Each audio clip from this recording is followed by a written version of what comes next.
Ibrahima Sori Traoré. Ibrahima Sori Traoré, bonsoir. Bonsoir. Merci d'avoir accepté notre invitation. Alors, hier, c'était la journée sans presse. Aujourd'hui, vous étiez du côté de la Haute Autorité de la Communication pour un échange. Dites-nous, qu'est-ce qui s'est passé du côté de la HAC? Écoutez, merci d'abord pour cette invitation et félicitations. C'est vrai, on fait votre interview de façon très laborieuse puisque on est vraiment victime de restrictions. On a du mal, et à la télé ou à la radio. Allez-y. Oui, malheureusement. Et je vous dis donc merci déjà et fait le bon courage à vous tous. Vous battez encore pour pouvoir encore informer la population, donner ce droit à la population, aux citoyens, le droit de savoir. C'est extrêmement important. Vous savez, hier, nous avons réussi, donc, cette journée sans presse, nous avons réussi à faire un blackout total. C'est-à-dire que les principaux médias, radio, télé et les sites Internet, nous avons tous fermé. On a fermé vraiment boutique et même la RTG nous a accompagnés en sa manière. Et chapeau à la RTG. Et cela démontre que la presse, elle est une et indivisible. Alors, vous savez qu'on se bat parce que les ondes sont brouillées. Vous venez de le dire aussi maintenant encore que vos ondes sont encore brouillées. Et les ondes de films sont brouillées. Beaucoup de plaintes de la part des auditeurs et téléspectateurs. Beaucoup de messages d'ailleurs. Voilà, on a pris le matériel du groupe Afrique Vision, c'est-à-dire 2 émetteurs. Et en plus, on a restreint l'accès aux principaux sites d'information du pays. Alors, hier, la HAC a fait un communiqué dans lequel elle a rapporté ce qui s'est passé suite à sa rencontre avec les autorités.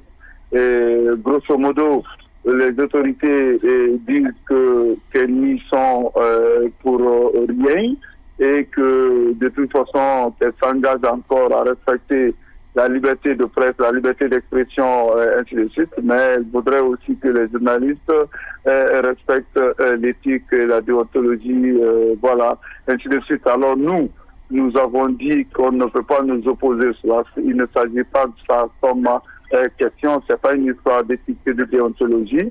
Il s'agit de quoi? Il s'agit du fait que certains individus se sont levés et ils se sont donné le droit de vouloir casser ou de vouloir lutter contre la liberté d'expression qui est un droit fondamental, qui est un des articles de la Déclaration universelle des droits de l'homme. Je crois l'article 19, si je ne m'abuse. Et vous savez, la liberté de presse relève de cette liberté d'expression. Alors, on a dit que, on a réitéré au président de la HAC que tant que on n'arrête pas de brouiller les ondes, c'est-à-dire de Joma, de films, et qu'on ne restitue pas le matériel de Afrique Vision, c'est-à-dire de Sabari FM et de Love FM, mais aussi qu'on lève la restriction sur les principaux sites d'information. Nous aussi, on va continuer la lutte. Et voilà, au moment où je vous parle, on ne couvre pas les activités du CNRD, du gouvernement. Et puis voilà, les choses vont continuer. On va faire une synergie des radios où on va encore dénoncer tous ces actes. Et après, je crois, le 1er juin, on va faire une marche pacifique à Conakry. Ça, c'est entre autres actions à mener.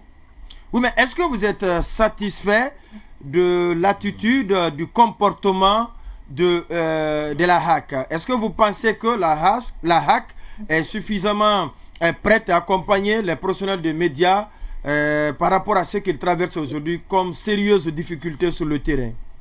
Oui, c'est cet engagement qui a été pris par le président de la HAC devant tous les commissaires.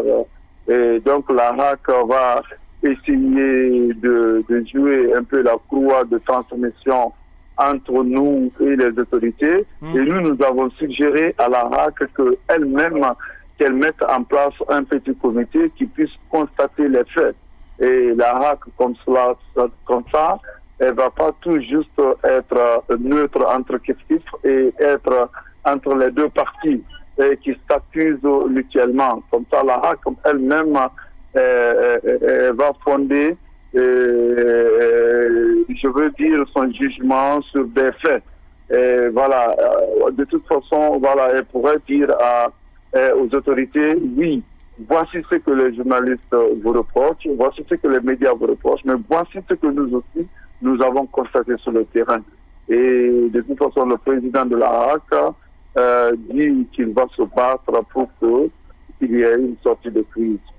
Oui, la dernière question. Alors, jusque-là, le mouvement a été caractérisé par l'union sacrée, mais on apprend qu'il y a une tentative de corruption pour étouffer ou pour, si vous voulez, casser le rythme qui a toujours caractérisé le mouvement. Il y en a qui commencent à pleurnicher déjà dans des émissions ou à lancer des pics ou cracher même sur l'initiative. Est-ce que aujourd'hui vous avez constaté que dans l'ensemble, la même détermination qui a caractérisé le début reste de mise? Oui, effectivement, moi je ne suis pas au courant de cette tentative de corruption, c'est vous qui me l'apprenez. Mais ce que j'ai constaté, c'est qu'aujourd'hui encore, le syndicat était là, les principaux patrons de presse étaient là, les représentants des associations de médias aussi étaient là. Et la particularité, c'est que devant le président de la HAC et le commissaire, nous avons laissé libre cours à la parole. Mais vous savez, de toute façon, c'est ce que le président de la HAC même avait demandé. Il a dit, venez, on va discuter de manière franche. C'est-à-dire, on a discuté avec un grand frère, on a discuté avec un confrère, parce qu'il a été journaliste, vous savez, et puis ben, voilà, avec quelqu'un aussi d'expérience. Alors, c'est ce que nous avons fait. Nous avons discuté sans tabou. Nous avons dit toutes nos récriminations et nous avons quand même essayé de faire croire ou en fait d'amener à la HAC à ce qu'on ne fasse pas d'amalgame. C'est-à-dire que si on a des problèmes de déontologie, d'éthique, ça c'est un problème, mais pour le moment, nous n'avons pas fait de gaffe, nous n'avons pas ces problèmes, c'est pas ces problèmes-là qui ont amené, nous pensons que ce sont les autorités, ce ne sont pas ces problèmes-là qui ont amené les autorités à enlever les émetteurs de Sabari, c'est pas ces problèmes-là qui ont amené les autorités, nous, à notre avis en tout cas, à restreindre l'accès au site, mais aussi à brouiller les ondes des radios comme Climat et Joma. Voilà, c'est ce qu'on a dit. Et on a dit au président de la HAC aussi, on a attiré son attention sur ce qu'il y a mille et une façons de museler la presse. On peut passer par...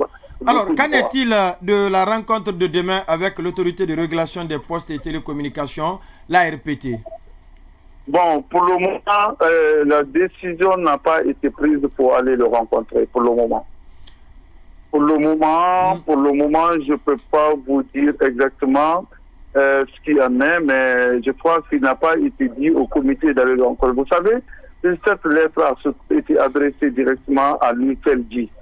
Et nous, le comité qui est mis en place est au-dessus quand même de l'UCLG. Mais je crois que si je ne m'abuse, en tout cas, il ne nous a pas été dit qu'on devrait répondre à cet appel, cette invitation. Pour le moment. D'accord. Ibrahima Souri Traoré, porte-parole du comité de crise mis en place par les associations de presse. Merci à vous d'être passé dans cette émission. Merci à vous aussi et bon courage. Merci, il est très difficile aujourd'hui de mener cette émission avec toute cette grande restriction qui s'abat sur notre télé mais également notre radio. Partout, c'est des pluies de messages qui tombent par rapport à la perturbation de Conakry en Zérékoré en passant par Kindia, Mamon, Labé, Sigiring, Kankan, partout on nous interpelle par rapport à la qualité du son. Également pour ceux qui regardent la télé, chaque 2-3 minutes on nous dit que le signal se coupe, on essaie pour quelle raison. Oui, Baïla, très rapidement, après on va donner la parole à Bib Marwan Kamara.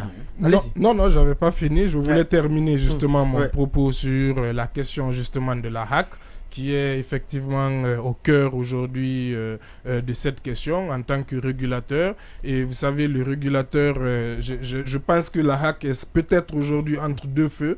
Et d'ailleurs, c'est aussi un peu le rôle justement du régulateur. On crée un régulateur lorsque dans un domaine, dans un certain domaine, soit l'État lui-même est acteur, donc on a besoin qu'il soit en tout cas surveillé ou au même niveau que les autres acteurs, soit l'État n'a pas justement les capacités de vraiment surveiller. Et justement aujourd'hui l'État est un acteur et justement la presse a un problème aujourd'hui avec l'État. Donc la HAC est-elle prise entre deux feux parce qu'on lui demande d'agir, de parler au gouvernement, les journalistes, la presse lui demandent de faire ses revendications et de l'autre côté je me pose la question, est-ce que le gouvernement aussi ne lui met pas une pression justement la sortie du porte-parole du gouvernement Ousmane Gawal qui menace justement de fermer les médias et peut en être une illustration. Est-ce que c'est parce que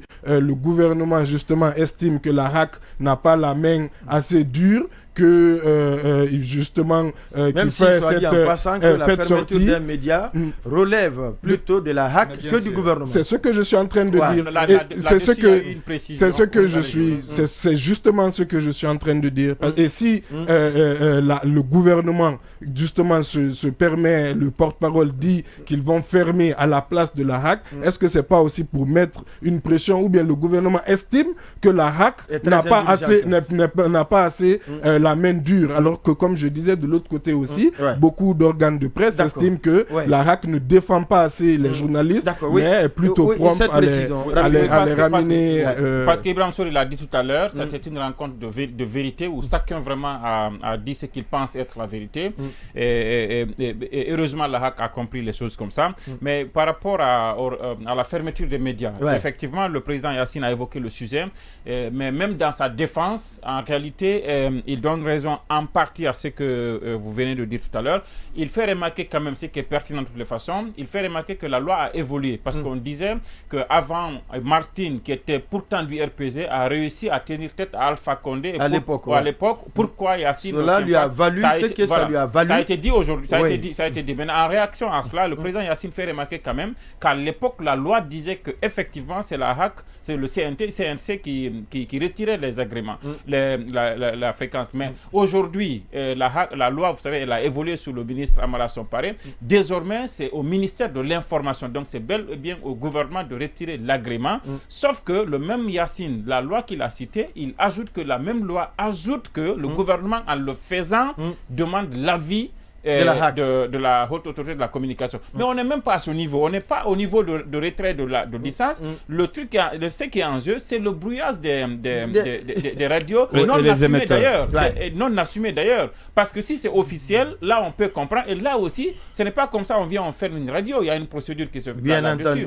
Maintenant, le problème, c'est que justement, ça doit s'ajouter maintenant au combat traditionnel de la presse. Comment faire en sorte qu'on revoie cette loi? Parce que si le gouvernement peut à tout moment se lever et retirer ou bien fermer une radio, c'est qu'on n'est pas on est mal barré. Voilà. Oui, Habib Marouane. Non, mais quand même, la précision sur ce qu'il vient de dire, c'est important. C'est que je sais pas la loi dont il parle, si c'est la loi qui régit la haute autorité de communication, qui est la loi de 2020, elle donne bien la prérogative à la HAC de fermer les, comment on appelle, les médias.